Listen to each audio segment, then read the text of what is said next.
If I keep that routine for 3 minutes, no stress can keep on, because I have to control. I have to integrate motion and movement, breathing and movement together. And as I start to play on this, nothing can be like, I cannot thinking about, oh, the time to travel. I have to go to San Diego tomorrow. I have to give my daughter, whatever it is. You have to refresh, because the way you breathe, you can really clean your mind.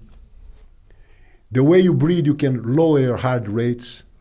For fighting, for example, I was doing, like I get an event 3 hours before the event, my fight. So I go to the locker room, sleep for an hour and a half, hour 40 minutes, by will. I just breathing, my relaxed breathing, I can sleep deeply. Wake up 1 hour before the fight, warm myself up for 45 minutes, putting my heart rates to 160, 140, to really break the sweat and make sure I'm cool. And then sit for 5 minutes and bring my heart rate to 65 heartbeats a minute. So I was deeply hot, ready to go, with my heartbeat, tum, tum, tum, tum. So I see my other opponent on the other side of the ring jumping around. He's already 85, 90. So when I engage not to make some kind of nice rhythm. I try to improve, press the gas and let's go for power.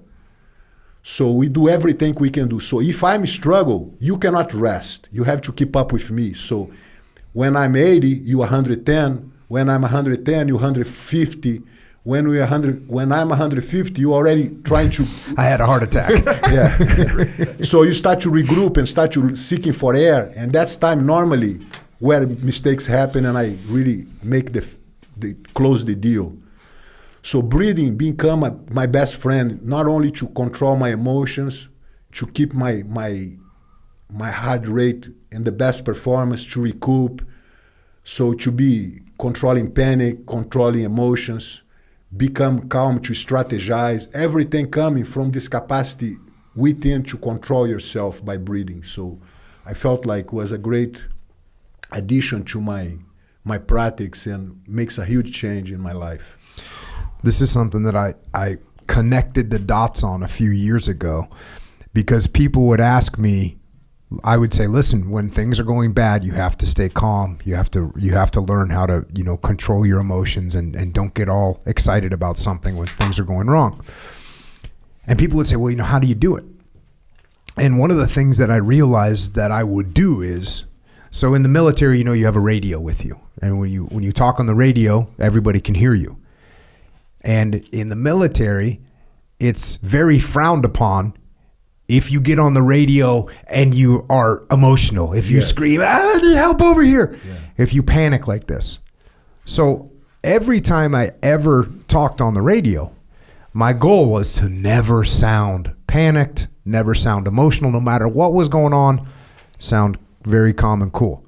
So that means whenever things were going crazy and I was about to have to get on the radio, what would I have to do? Breathe. I had to breathe. I had to take a breath.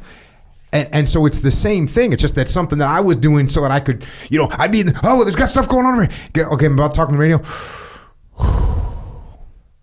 Hey, this is Jocko. We need about 10 more guys down to this building right now. And that, me taking control of my breath also would help me get into a controlled emotional state where I'm not losing my mind. Yes. That's very powerful.